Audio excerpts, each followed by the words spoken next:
Do ano 66 ao ano 70 depois de Cristo, teve lugar a revolta dos judeus contra os romanos e a guerra que se seguiu. O César de então era Nero, o qual escolheu seu mais hábil general para sufocar a rebelião. No ano 66, quando começou a insurreição, o legado romano da Síria, Sérgio Galo, atacou Jerusalém com 40 mil soldados. O ataque foi tão violentamente repelido que Galo teve que retirar-se para Cesareia, perdendo 6 mil homens. No dia da Páscoa do ano 70 depois de Cristo, Tito surgiu com seu exército de 50 mil homens diante dos muros de Jerusalém. Após 5 meses de assédio, os muros foram derribados, o templo incendiado e a cidade assolada. Mas Tito Flávio Vespasiano Augusto ficou conhecido na história como o romano que liderou a invasão e assolação de Jerusalém, além da destruição do templo, no ano 70. Mas, não obstante ao fato histórico da assolação de Jerusalém sob o período do domínio romano, devemos também considerar outras circunstâncias no evento. E Flávio Joséfo, renomado historiador e testemunha ocular do massacre, que nos traz os detalhes reveladores do evento.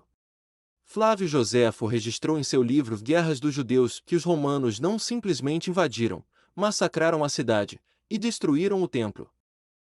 Que, ignorando seu comando, os soldados das legiões recrutadas tomados por uma rivalidade que lhes era comum contra os judeus, destruíram a cidade e o templo. Flávio Joséfo esclarece que foram legiões recrutadas do Oriente Médio que realizaram um ataque brutal, que promoveu a assolação de Jerusalém. Essas legiões consistiam majoritariamente de soldados árabes, sírios e egípcios. Ou seja, inimigos que já estavam geograficamente em derredor de Jerusalém, a fim de tragar os judeus. E é com referência ao que ocorreu no ano 70, que os povos inimigos dos judeus, os denominados ismaelitas, permanecem em derredor de Jerusalém. Afinal, os ismaelitas, agora com o agravo religioso do islamismo, cumprirão a assolação à cidade, como profetizado em Daniel capítulo 9 versículo 27. Assim será a grande tribulação para Israel. Portanto, o profetizado povo do príncipe, que há de vir, e destruirá a cidade, Daniel capítulo 9, versículo 26, é o povo ismaelita. E assim como ocorreu no ano 70, ocorrerá novamente. E hoje os ismaelitas, por via de regra pertencerem ao islamismo, são, doutrinariamente, estimulados a guerrear contra os infiéis. No Alcorão, capítulo 9 verso 30, é dito a Alá que faça a guerra contra os judeus e cristãos. Essa oposição dos ismaelitas do Islã, aos judeus, e aos cristãos, já aponta que seu príncipe é Satanás, o príncipe deste mundo. João capítulo 12 versículo 31. Vale considerar que se o Messias é referenciado em Daniel capítulo 9, versículo 25, como príncipe, um príncipe espiritual, Isaías capítulo 9, versículo 6. Logo, é também espiritual o príncipe do povo que invadirá Jerusalém em Daniel capítulo 9, versículo 26. Portanto, o príncipe que fará firme aliança com muitos por uma semana, e na metade da semana fará cessar o sacrifício e oblação, Daniel capítulo 9 versículo 27, não será a pessoa do anticristo, mas sim o próprio Satanás. Na primeira metade da última semana usará muitos. Na segunda metade ele continuará fazendo firme aliança com muitos, Daniel capítulo 9 versículo 27, contudo para isto, aí sim, usando exclusivamente a pessoa do anticristo, Apocalipse capítulo 17. Versículo 12, dando-lhe, inclusive, o seu poder, e o seu trono, e grande poderio. Apocalipse capítulo 13 versículo 2. Já compreendido que, o príncipe, com um P minúsculo, é o próprio Satanás, e que a assolação na qual Jerusalém sofrerá novamente será propiciada pelo povo do príncipe. Ou seja, pelos ismaelitas islâmicos. Agora, precisamos entender que, assim como a participação dos ismaelitas no ano 70 foi fundamental para discernirmos a dinâmica da vindoura assolação de Jerusalém, a participação de Tito no evento também agrega informações. Informações sobre o anticristo.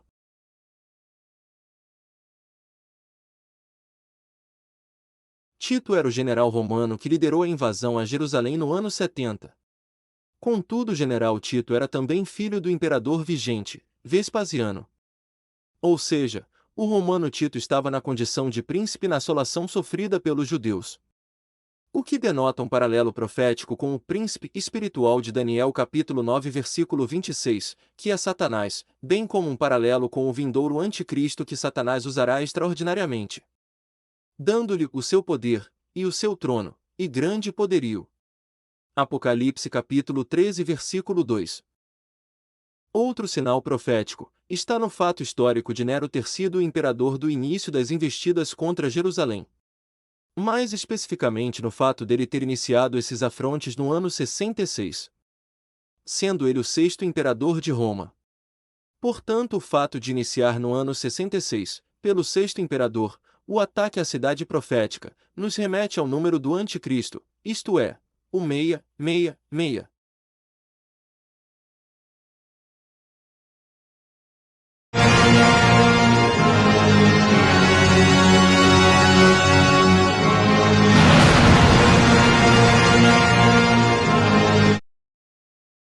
Certamente não foi considerado por Nero invadir Jerusalém no ano 66 por ser o sexto imperador. Tampouco foi orquestrado por algum homem que os 3 consecutivos imperadores após Nero, Galba, Otão e Vitélio, durariam pouquíssimo tempo no poder, para, assim, como que em uma perfeita sincronia, Vespasiano estivesse como imperador, e seu filho Tito como príncipe, na invasão profética de Jerusalém.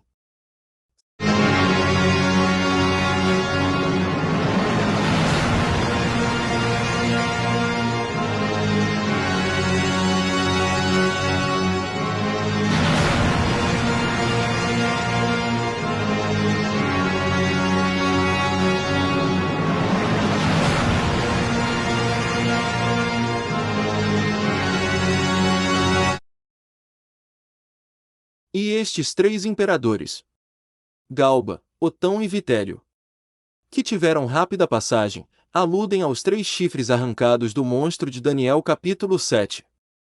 Portanto, houve uma orquestra para a chegada do pequeno chifre, Daniel capítulo 7 versículo 8. Ou seja, não para a chegada de um imperador, um chifre, mas de um príncipe, um chifre pequeno, que foi Tito, e que será o anticristo. Pois nele estará incorporado Satanás, Apocalipse 13 versículo 2, que é o príncipe deste mundo. João 12 versículo 31. Para terminar essa incrível coincidência, se é que podemos chamá-la assim, apesar de Jorge Mário Bergoglio, o conhecido Papa Francisco, ter nascido na Argentina, sendo inclusive o primeiro americano proveniente do hemisfério sul a ser Papa, a sua família inteira nasceu e viveu na Itália, imigrando para a Argentina apenas no século XX, o que implica dizer que o sangue que corre em suas veias, apesar do sotaque em espanhol, é na realidade romano. Quer dizer que o sangue que corre em suas veias,